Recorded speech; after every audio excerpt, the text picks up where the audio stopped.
Hi guys, and welcome to Back in the Internet. I'm Jay, this is Joe, and unlike Liverpool Town Centre, we're COVID-free. Joe, how are you, buddy? Yeah, not too bad. Late shift for me, but interesting to start talking about all things bright with England or not.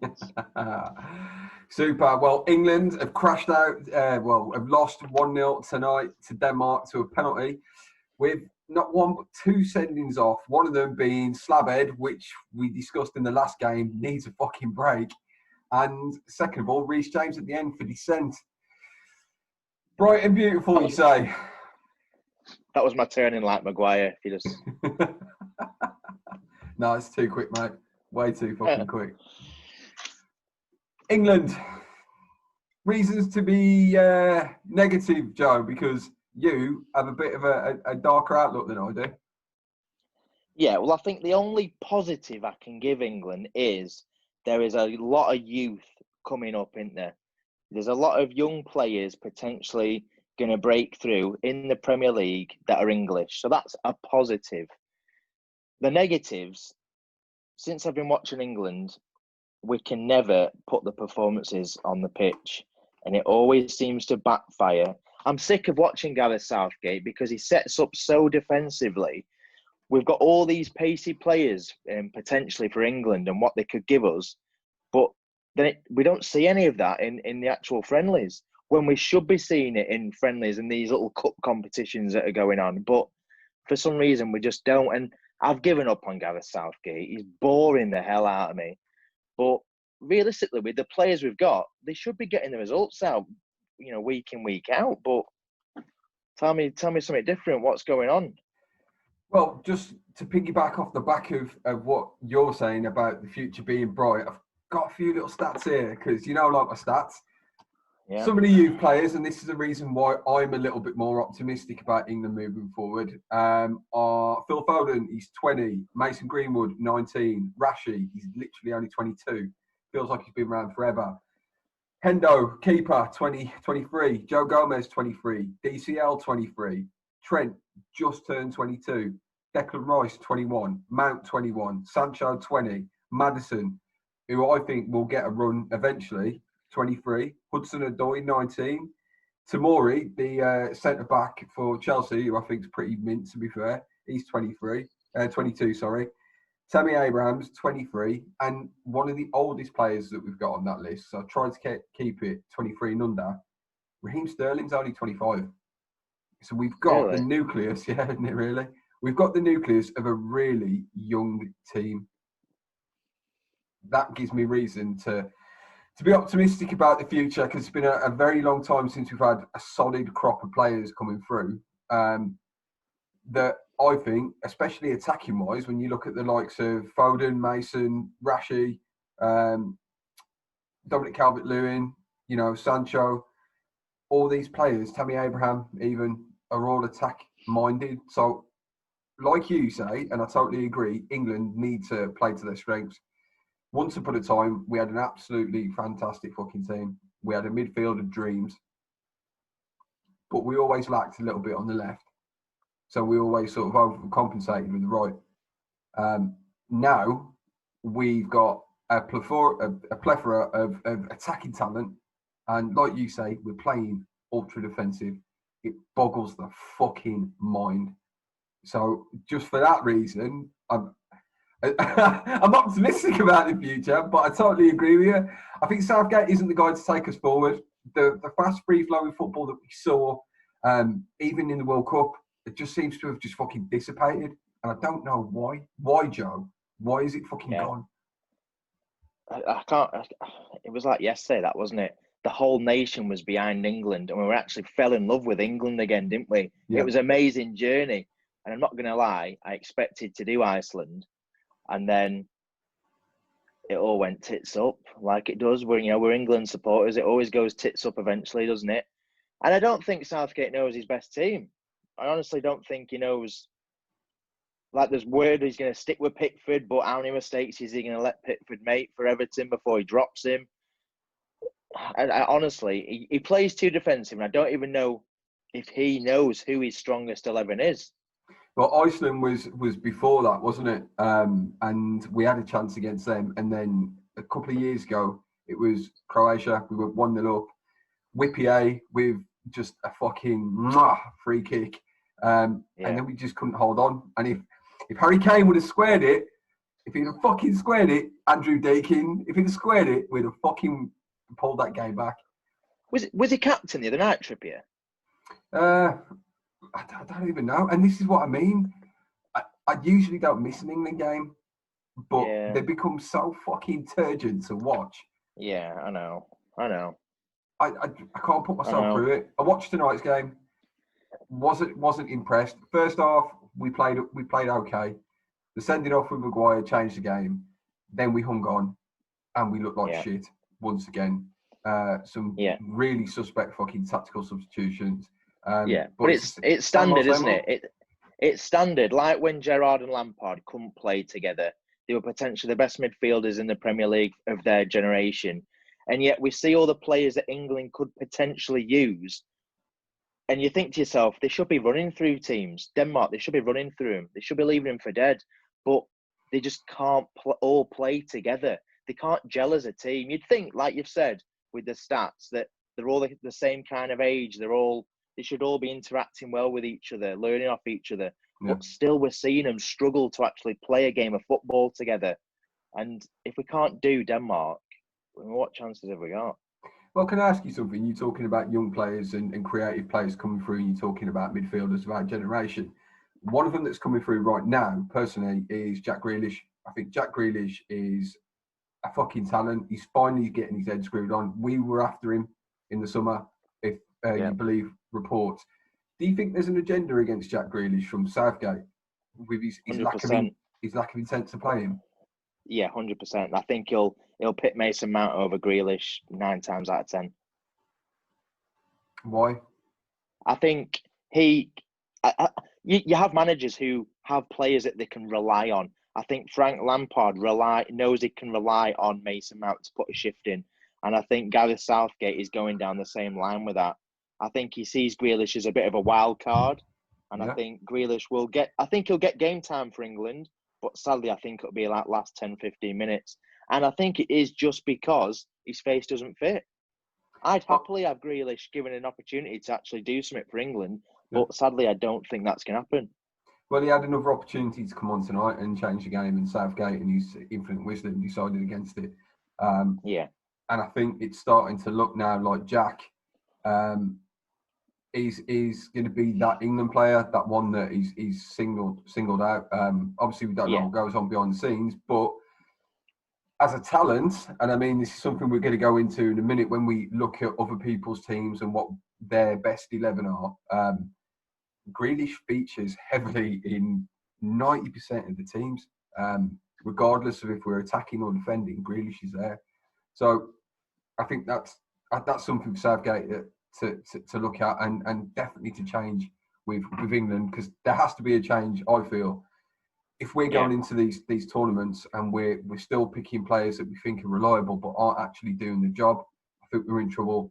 We alluded to that on the last podcast where we said Ollie had his favourites. And look how poorly we're doing at times. And I think Southgate's going to come under fire for the same criticism.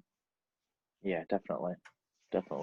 So, speaking of teams that people have put forward, I've had a couple of my mates put a few teams forward. I know you've had a couple of your mates put a few teams forward.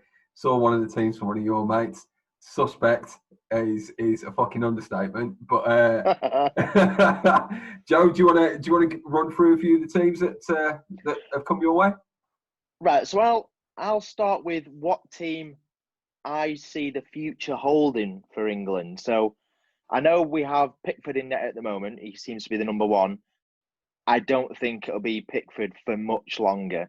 Okay. I think if he makes a few more mistakes, regardless if it's England or Everton, I think he will look to either Pope or Henderson. And I believe that within 6 months, I think Henderson will get that spot for England. Not just because he's a United player. I think he deserves it. I think he's reliable. And from what I've seen of Henderson, he's got a good voice on him and he does shout at the back four, back five. He is very vocal. So I do think Henderson will make it in net. I've gone for a back five. I've gone for Trent. Mm-hmm. I've gone for Walker. I've gone for Maguire, and I've gone for Mings. And I've gone for Chilwell on the left. Okay. I've gone for... This is where I kind of get tricky with the midfield because at the moment I've gone for Henderson, sitting in front of him. And then I couldn't really decide out of Mason Mount and Foden which one would start. And then I've got a top three of Rashford, Sterling and Kane, kind of Kane down the middle and Sterling and Rashford to the side of him. Okay, nice. But that's kind of what I'm looking for in the future. Whether I have no doubt that it'll be nothing like that, but that's what I'd like to see England set up with. You know, it's exciting up top. Yeah. It's quite a sturdy defence. I think Tyrone Mings, I know a lot of people I've spoke to don't rate him. I think he's quite pacey. He's good in the air, puts a challenge in, and I think he'll give everything. Maguire, you know, even though he's captain of my club, he's just so... He's in the limelight for everything at the moment, and in every mistake he's making, it's just chipping away at that slab, innit? So that's a tough one. But I think Trent's nailed on. I reckon Chilwell will get the spot on the left. So yeah, that's kind of my setup.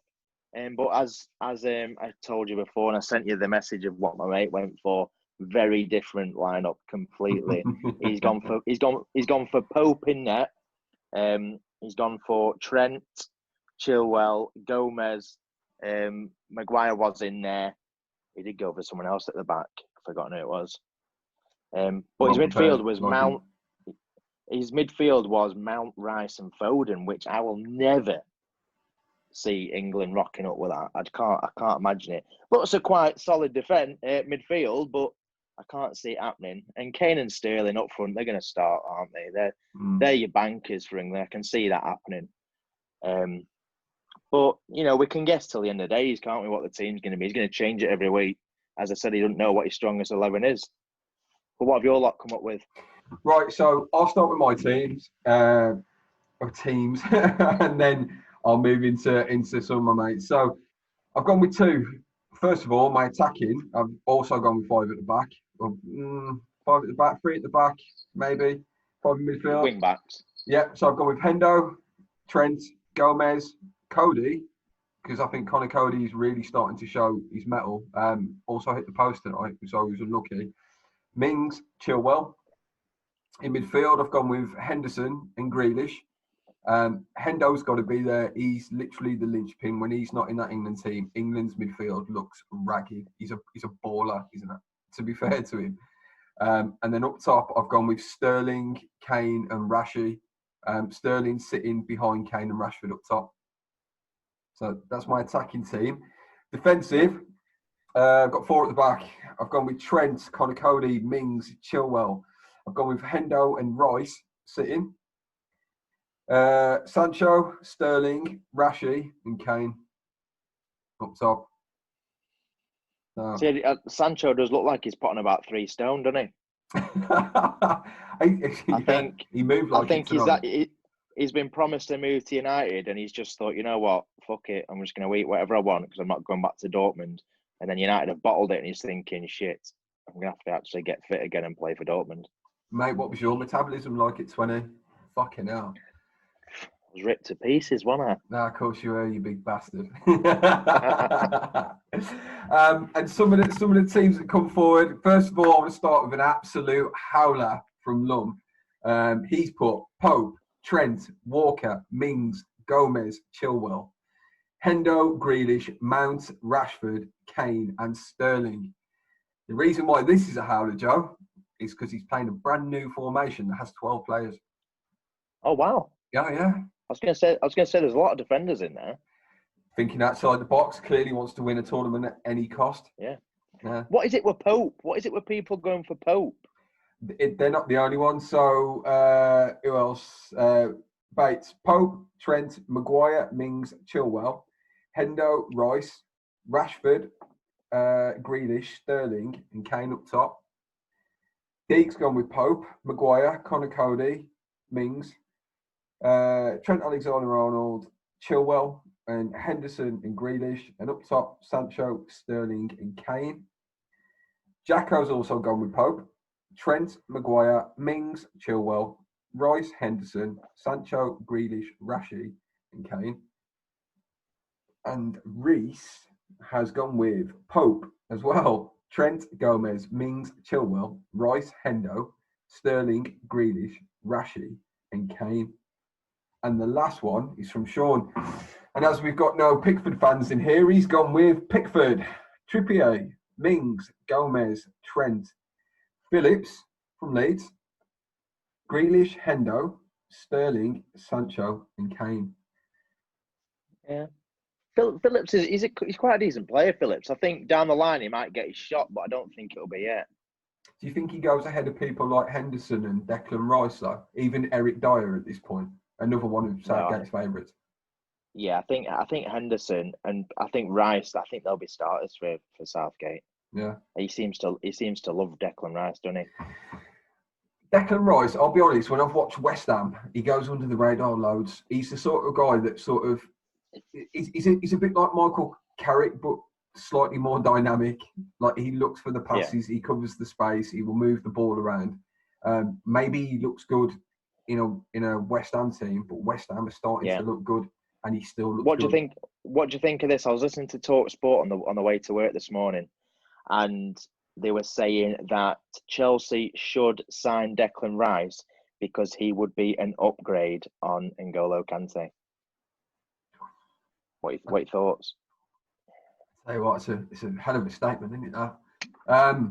I know. I saw recently that Kante fell out with Lampard, which I find really hard to believe because apparently he's the nicest man in football. I suppose he don't talk. Yeah, I know. People talk for him.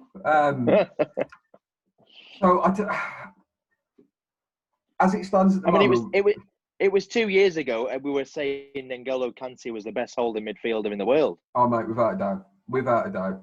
That guy was... But Declan Rice is an upgrade.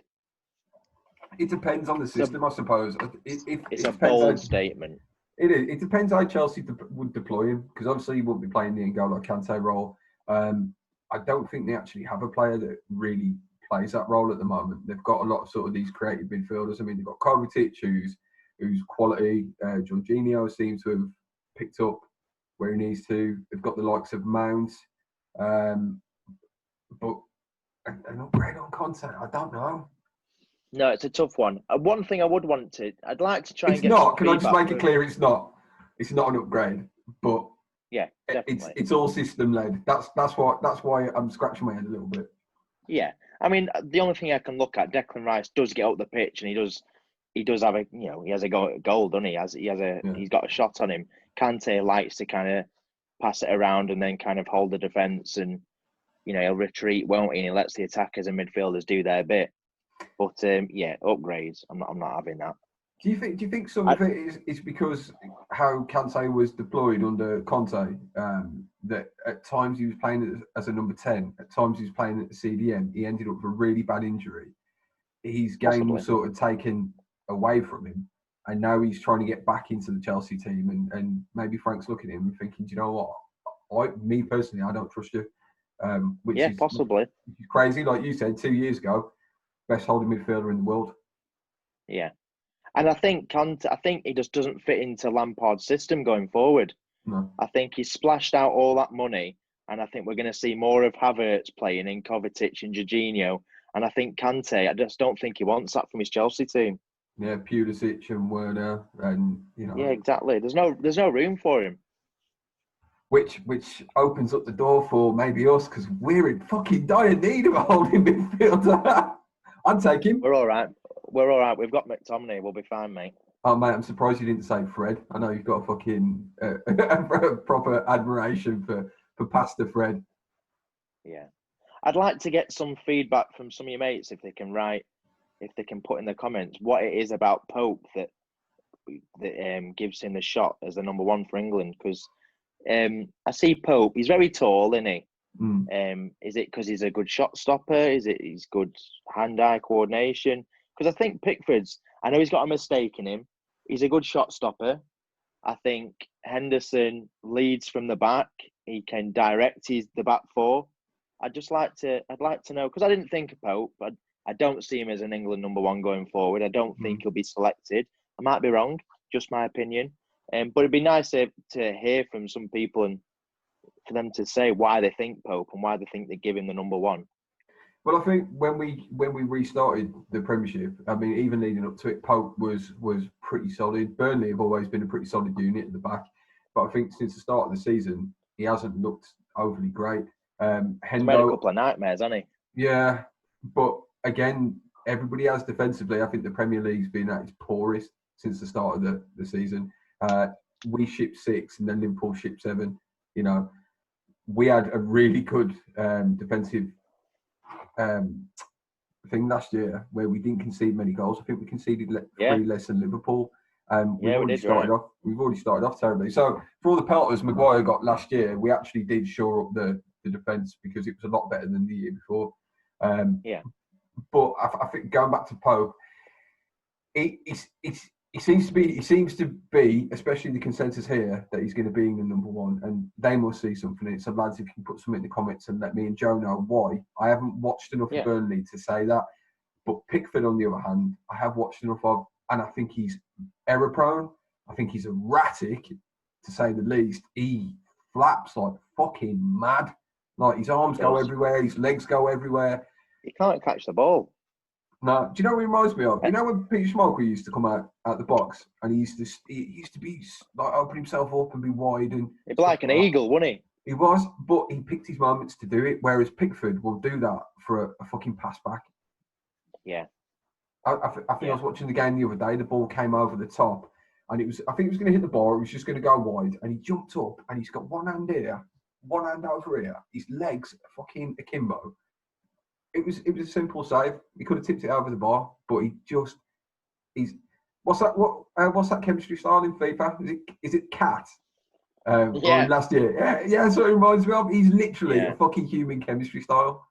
So I think some point, I think if Hendo gets to run of games, and maybe we get a change of manager, because I don't think Hendo gets a shot under Southgate. No, I don't. You're right. I reckon. Pickford, you watch Pickford play for Everton. As soon as he makes a mistake, and they are pretty much every week the mistakes he makes, and he's in the limelight, so he's getting a lot of attention when he fucks up. He blames the back four as if they've made a massive mistake and they've caused it to happen. But I see Pickford getting dropped at some point. And I think you're probably right. He probably will give it to Pope because he has been using Pope, hasn't he? He hasn't really been using Henderson. So, time will tell, eh? Pope's a bit older than Hendo, I think. So Henderson's got a long time yet. I mean, at 23, most keepers don't peak until they're getting in their late 20s, early 30s. Yeah. In some cases, even later, like Buffon. But if that's the case, then if we're saying, look, this is the team we need to pick, these are the players we think you need to go forward, and we know Southgate's not going to do it, who's next England manager? In fact, no, it is a.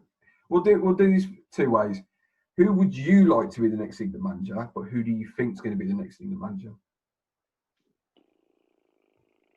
Next England manager. It's such a good job to take, isn't it? Because the potential's there with the players. Mm-hmm.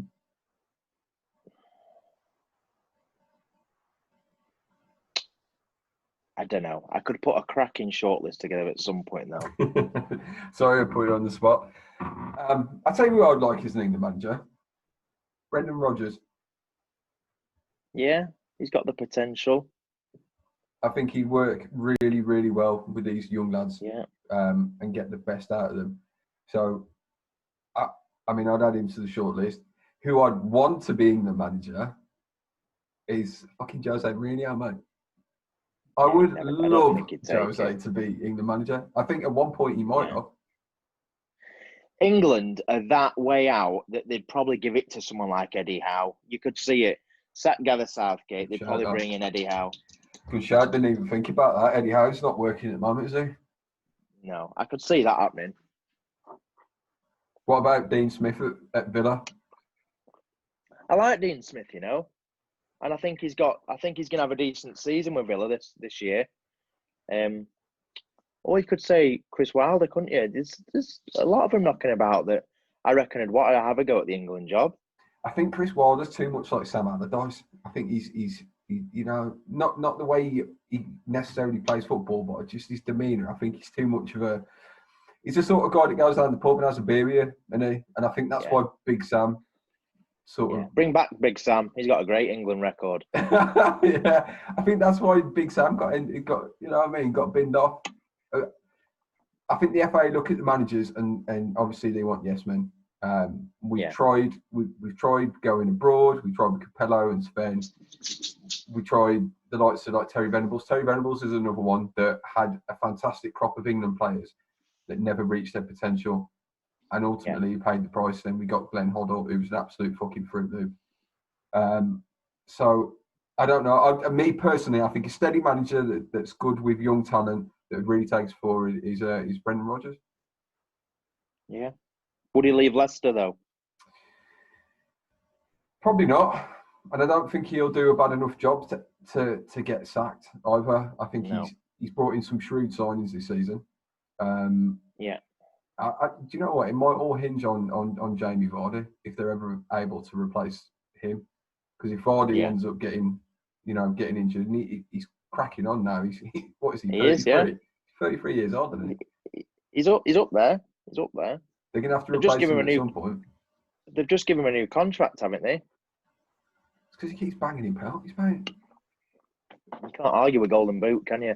No, he's fucking up my FPL. Yeah, you can't knock Golden Boot. No. So that's the future for England. It has the potential to be bright, but so what competition have we got? What competition have we got next for England then? We're in this fucking Tin Cup Nations League trophy bullshit, aren't we? Which is really, really depressing to be fair. But at least it's football. So with the whole COVID thing that's happened, does it work out now that we'll have the Euros and then the World Cup following year? Well, I'm not sure. The way I looked at it is obviously we missed out on the Euros, and the Euros was going to be spread all over the country, wasn't it? We had games in London. I think we had 3 home games at Wembley, and we had 1 away, and then we came back to Wembley if we won them, and it was more or less kind of like Euro '96. But I think this season pans out. It goes to the Euros, and then by rights, the season should pan out again. It should go to the World Cup. Whether or not it does, I don't know. It's a lot of football for them to play with very limited breaks in between. So the leagues are going to suffer. So I should imagine they'll come up with something. They might even shorten the World Cup and the amount of teams that enter, make it a bit harder for everybody to get in. So are we saying the future could potentially be bright for England if they change manager or adapt a different system? I'm saying we need a new waistcoat. I think I just want to make this point. Actually, this is what I thought it was a really good point. Talking to my mate Ashley Bates, and I was saying that me and you were going to discuss tonight whether England were overrated or underrated, and he said, mate, that's not the argument. Are they overhyped? And I thought, do you know what? He's got a point. Massively. Are England overhyped, or in my opinion, I was going to say underhyped because of the amount of British talent or English talent we're bringing through. I think we are overhyped. We fell in love. We fell in love with Southgate. We fell in love with all the antics of what we did. It was potentially the best summer I ever had. Getting pissed up constantly in the middle of the fucking field, jumping up and down, everybody in love. It was the year of throwing beer everywhere. Southgate was an absolute legend. There was people wearing waistcoats to the pub. It was brilliant, wasn't it? It was fucking nuts, wasn't it? But I think that when the dust settled and we look at who we had in the group, who we went out to, how we went out as well, and then when we played Belgium and got absolutely torn to shreds when we played quality opposition, we started to see the same old England, the same old cracks. And I think that's the problem. Yeah. So yeah, definitely. There's so much pressure from the whole country, isn't there, when England goes out onto the pitch? Yeah, I understand. I've spoke to so many people who don't even watch or follow England when they're playing these friendlies or little tin cup competitions because they're not arsed. But when it comes down to a proper tournament competition, the whole country gets behind England, and it's like they expect them to win it. They're going to win it this year. This year's the year. And then we get absolutely paggered by someone, or we get beat by someone we should be beating. And then the dream's over and everyone's depressed for about 2 weeks. Mate, every 2 years I end up pissed up and in a puddle of tears. Because every year, I'm that guy that wakes up in the morning, puts his England shirt on, makes a fucking England flag on his bacon sarnie out of red sauce, and I'm like... Paints the flags on your cheeks. Yeah, flags on your cheeks, flags on the car. Let's have it! Doing videos, patriotic music, blasting out my fucking motor, only for a bit of disappointment at the end of it. We know it's coming, I think that's one thing I will give England fans. It's fucking beautiful. Because we build ourselves up so much. We do. How many times do we listen to that? How many times do we listen to It's Coming Home on our bloody Spotify? It's brilliant, isn't it?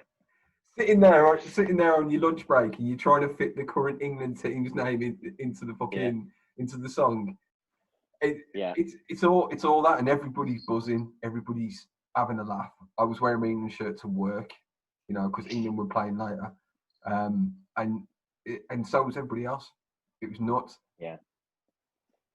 So are we in danger now? Regardless of tonight's result, it's gone. It's been and gone. It was a shit game. We beat Belgium previous to this, who are number 1 in the world. So we can win these games if we need to.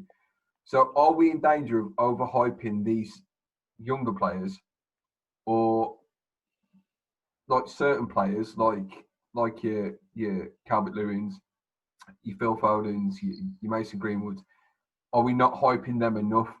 Is that talent going to come through? Because from what I've seen from Phil Foden, from Mace, we're still seeing it from Rashi now. These sort of players really fucking stand out, man. So does that give us a bit of hope? Because even if we look at all the others, like Calvert-Lewin might dip at some point in form, but we've seen enough from Marcus Rashford to know, even on his bad days, there's potential for something there. Yeah, he's got a flash in him that he could do something special, hasn't he? Yeah. And we haven't had a lot of those players for a very long time. We go back to the Beckhams, we go back to the Lampards, we go back to the Shearers. They could have the shittest game, but at one point there's going to be a spark of brilliance. I think we've got some young players that will be able to do that. Definitely. In a couple of years' time, Greenwood could be that player as well, couldn't he? Fucking love Mason. Fucking love him. Have you seen his face on the new FIFA? No. Mate, he has been let down terribly. For anyone that likes FIFA out there and's got the new one, Mason Greenwood needs to put a complaint in, because that is dodgy. Is he made out of plasticine on it? Pretty much, mate. It looks like one of the Ninja Turtles. It's horrific. Awful. We'll wait till the PS5 upgrade or the Xbox Series X or whatever it is, and we'll see if they can get it right on that. Yeah. But yeah, dude, I love Mace, and apart from banging birds while he's out on duty and not on tour with the lads, he's a fucking talent, man. So I'm hoping he does great things. He's got a great mentor in Rashford as well, who's been fantastic for everything. Sorry about that. My ball's going off. All right. Right, Joe, so that's England. Is there anything else we want to discuss? Well, for anyone that lives in Lancashire, it looks like Lancashire is going into Tier 3, so we're winning at something. Way! Obviously, it doesn't look good. It doesn't look good. It looks like we could be going into some form of lockdown, so gyms will be shut in, cinemas. So this is it's dire, innit? This lead up to Christmas now. It looks like it's going to be a right crap Christmas, doesn't it? On the upside, though, Joe, if we're at home more, we can do more of these, mate. Exactly, mate. That's what it's all about. And speaking of COVID, Cristiano Ronaldo ends up getting COVID. Yeah, definitely. Poor guy. Something else, he's beat Messi too, though. Yeah. Well, he's an elite athlete, though, so they're saying he's symptomatic. He's not showing any symptoms. He'll be fine, won't he? I'm pretty sure. The only worry that I got from that, obviously, I'm worried about Ronaldo's health. For some people who don't know, when Ronaldo was at Manchester United, me and my brother and a couple of mates had loved him that much. We actually went out on the piss to celebrate his birthday. Wow. Yeah. Wow. Yeah. All in Man United tops. Just in those tumbleweeds go across the screen. But with Ronnie, what I'm more worried about was Bruno. I thought, fucking hell, man. Because we saw that picture where he's on Twitter and he's having dinner with everybody. So my heart was in my mouth with Bruno, and I'm pretty sure all the lads' hearts are in their mouth because in El Wolverhampton, it's basically Portuguese, man. There'd have been fucking, I think it was like 9 players that they might have missed, 8 players. Jesus, that'd be mental, wouldn't it? So they're looking at it at the moment. From what I've heard, is Bruno will be back in time for Newcastle because he's in that elite athlete bubble. However, there is talk that he may test negative for the next couple of days, but if it's incubating, he might come out in 14 days or 12 to 14 days. So he may end up going into isolation because if he does, a lot of Wolves players will as well. Obviously, Ronnie will have to. If he comes back to the club and he ends up giving it United, we're fucked. Yeah. Even more fucked than we already are. And speaking of fucked, just quickly touch on it. Project Big Picture seems to have been thrown out today. I was listening on BBC and they had Andy Pillion from Fleetwood, believe it or not, talking about the whole big picture and how it benefits EFL clubs and bits and pieces. But he decided against it. I think it was 65 out of 74 clubs that it would have benefited, wanted to go there, but the Premier League vetoed it completely. So they didn't want the power going to the big 6, which I think is great because we hate the fucking Glazers, don't we, Joe? We do indeed, mate. Glazers out. Glazers out. Glazers out, well and truly. And for them to come up with this idea and put it forward after the despicable handling of Manchester United, I'm more than fucking happy for it to be thrown out. Yeah, definitely.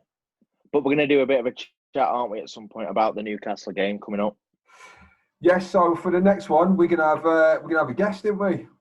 We're gonna have Sean Jackson, who's a Newcastle fan, who's going to grace us with his presence and tell us why Newcastle are shit, and we're going to hammer him the weekend. I hope so, mate. Or we put the podcast St. Maximum when he's running at Maguire.